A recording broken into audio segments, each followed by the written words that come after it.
Okay, we've got a roster review for Team Bridge 4 and jbramwell. So I'll be honest with you. I just recorded about 5 minutes before I realized you have 25 picks for 2025. Yeah, and other people do too. And the top team doesn't.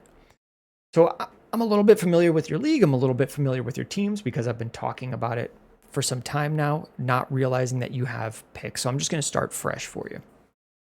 We'll go position by position here on your team where you're ranked 7 in keep trade cut value.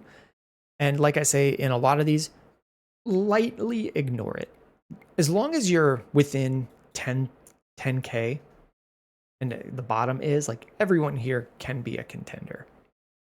As long as it's good value. Like, does the keep trade cut market consensus match up with what production will probably be? And a good example of that in a bad way for you is CJ Stroud. He's not QB9. He's never finished as a top 10 quarterback. Last year, he was a solid QB2. So if you can get someone to pay you like he's QB9, that's a move that I'll probably be looking to do. And just a move I would recommend a lot, tier down to Purdy. This guy may give you something on top of Purdy for him, tier down to Trevor Lawrence. These are all guys in this range, tier down to Kyler, that are going to give you similar or better production, and they're all thought of as worse than CJ Stroud. You could also look to tier down to Dak. Would this guy give you a lot on top of Dak for CJ Stroud?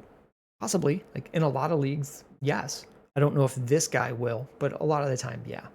So I'm going to call this a solid 3. You have perceived value. I don't think the production backs up the perceived value, but CJ Stroud and Bo Nix aren't going to kill you week in and week out. They're just not going to perform like QB9. And I don't know that the actual talent of Bo Nix is at QB8, but that one I just don't feel strongly. Like I have a good talent evaluation on him. So if anyone is willing to pay you these prices, I would definitely move them. Stroud first, Nix second. Running backs, I went through this on the previous recording. It's really weak. I think you know that you have 2 first-round picks here to get running back options. But Swift, Pacheco, Pollard, you probably have 3 guys that'll finish somewhere between QB 20 and QB 30. I'm going to call this a week 2, strong 1, but I think it looks like we're going to address that with picks. Wide receivers, I think I said this was a strong 3 or a week 4. Brian Thomas, Drake London, Garrett Wilson, Zay Flowers. That's enough to fill out 10. But once you're starting to get at Zay Flowers, like I just don't know that he's ever going to become elite.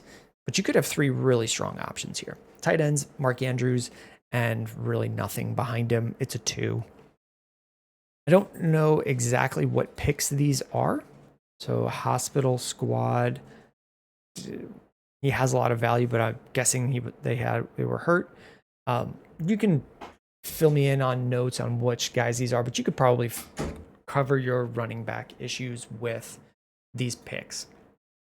So I'll say you're a contending team. I already talked about, let's go through kind of what your roster might look like. Bo Nix, Stroud, we need to get to 10. Do you have 10 starters?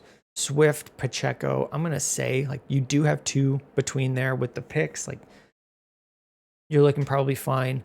Brian Thomas, Drake London, Wilson, Flowers, Andrews, and then we just need a 10th guy, and that's going to be answered by picks. Like Swift would be a fine 10th guy. Pollard would be a fine 10th guy.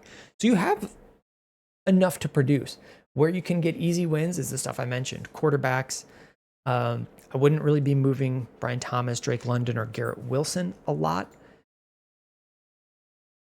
Although I would entertain if someone wanted to try to tier up to Brian Thomas from like Nico Collins or AJ Brown, and if you were getting a lot on top of that. You have London, you have Wilson. If you can get more with Brian Thomas for AJ Brown and a lot on top, I would look at that. Same thing with I feel like I just said someone before that, and now I'm blanking out on who it was. Some of those older options that are also going to produce really high. We're just not totally sure that Brian Thomas stays at wide receiver 5 production with another really good receiver coming in. So if you wanted to solidify things, like you have London, you know he's going to be the top guy. You have Wilson, you know he's going to be the top guy. Brian Thomas might be the top guy. We don't feel as strongly as those options, and you have 2 really young pieces there. I would be open to moving Brian Thomas and Pollard and come away with another really good receiver and a really good running back, something like that, or 2 really good receivers, but they're older. I'd mentioned AJ Brown. I think I've said Nico Collins would be a really good option. If you could tear down from Brian Thomas to Marv and something on top of that, I would be open to it, just because you have these 2 guys anchoring you at that position. Other moves, if someone's willing to overpay you for your firsts, you can find cheaper running backs through a series of trades. Ken Walker's pretty cheap for what you can expect to get from him. Kamara from Liberty Bibberty. Oh, this guy has both of them. And a first where he's probably looking to replace them. Like, I would talk to him and see if you could get one of those guys. You're just looking to fill in a running back spot. You've probably already looked at players that you could take with those draft picks. I would be looking at players you could trade for with them. Unless you've already thought of that, then you don't really need that advice from me. Looking here, you've got a contending team. Like, you're young, you're not worried about people falling off after this year other than Russ, possibly Mark Andrews. So I would be looking to contend this year. I wouldn't hate it if you moved future picks, or like, you shouldn't feel like you can't move these picks to kind of dip into them to acquire pieces to maybe clean up some of these older running backs. So if you're trading Garrett Wilson, Pollard, and a future second, and getting 2 or 3 really great players back, and then trading those away to get a 26 second or a 26 first from someone else, and then you've moved Pollard at full price.